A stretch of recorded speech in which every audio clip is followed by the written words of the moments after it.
जय झूलेलाल दोस्तों, मां दिलीप टेकचंदानी। सिंधी हुअण जो मूंखे फ़ख़ुरु आहे।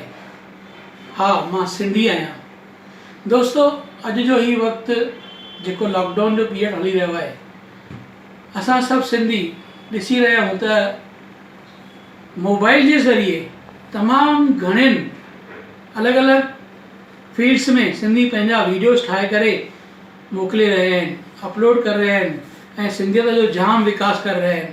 ॾाढी ख़ुशी जी ॻाल्हि आहे इहा। फेसबुक ते ॾिसो, लाइव प्रोग्राम हली रहिया आहिनि सिंधीअ में। याने असां सिंधी बि अॼु बि सिंधियत खे, पंहिंजी सिंधी ॿोलीअ खे, सिंधी भाषा खे तमामु घणो महत्व ॾेई रहिया आहियूं। दोस्तों,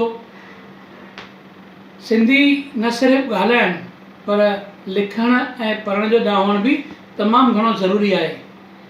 हा, मां इन ॻाल्हि ते तमामु घणो ज़ोर ॾींदुमि त तव्हांखे सिंधी ॻाल्हाइण सां गॾु लिखण ऐं पढ़ण बि अचणु घुरिजे। तव्हां पाण बि सिखो, पंहिंजी ईंदड़ नई पीढ़ीअ खे बि सेखारियो। जिन खे बि सिंधी नथी अचे उन्हनि खे लिखण पढ़ण जो ॾांहुं ॾियो। हा दोस्तों, हुन जे लाइ मां तव्हांखे हिकिड़ी तमामु सुठी सलाह ॾींदुमि। वेबसाइट ते learnsindhi.com, इंटरनेट ते learnsindhi.com ऐं मोबाइल ते बि लर्न सिंधी नाले जी हिकु ऐप आहे। तव्हां हुन सां तमामु सुठे नमूने सिंधी सिखी सघो था। न सिर्फ़ु सिंधी सिखी सघो था पर लिखी ऐं पढ़ी बि सघो था। दोस्तों, हिन सिंधी जे सिखण वारी ऐप ऐं वेबसाइट में कुल 8 मॉड्यूल्स आहिनि। 8 मॉड्यूल्स में पहिरियों मॉड्यूल आहे बेसिक जो। बेसिक में तव्हां सॼी सिंधी आईवेटा सिखी सघो था। सॼी आईवेटा असांजी सिंधी कीअं साॼे खां खाॿे तरफ़ लिखिजे, कहिड़े नमूने वकड़ ॾिजे, कहिड़े तरफ़ां शुरू करे कहिड़े तरफ़ वञिजे ऐं नुक़्तो किथे ॾिजे। इहो हिकु हिकु तरीक़ो तमामु सुठो सेखारियल आहे। न सिर्फ़ु एतिरो पर उन सां गॾोगॾु उहो असांजो आईवेटा जो अख़र जुमिले में या कंहिं वर्ड जे अॻियां लॻंदो त कीअं लॻंदो, विच में लॻंदो त कीअं लॻंदो ऐं आख़िर में लॻंदो त कीअं लॻंदो। ज़ेर सां हुनजो उचार, ज़बर सां हुनजो उचार ऐं पेश सां हुनजो उचार हिकु हिकु तमामु सुठो ऐं सुहिणो तरीक़ो सेखारियल आहे।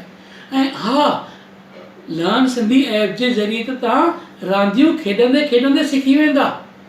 उन्हनि अखरनि जो उपयोग, जुमिलनि में उपयोग, ग्रामर यानी व्याकरण, कन्वर्सेशन जा जुमिला, अहिड़ा सबक़, अहिड़ा बैत तमामु घणियूं ॻाल्हियूं ॾिनल आहिनि। न सिर्फ़ु एतिरो पर हुन गॾोगॾु ॼाण बि ॾिनल आहे। त दोस्तों, मां तव्हां सभिनी खे हिकु निमाणी वेनिती कंदुसि त पंहिंजी सिंधी ॿोलीअ खे ख़ूब अॻियां वधायो, पंहिंजो पाण खे सिंधी हुअण जो फ़ख़ुरु वठायो। सिंधी न सिर्फ़ु ॻाल्हाइण पर सिंधी लिखण ऐं पढ़ण जो बि पाण खे ॾांहुं हुअणु खपे। असांजे ॿारनि खे बि हुअणु खपे।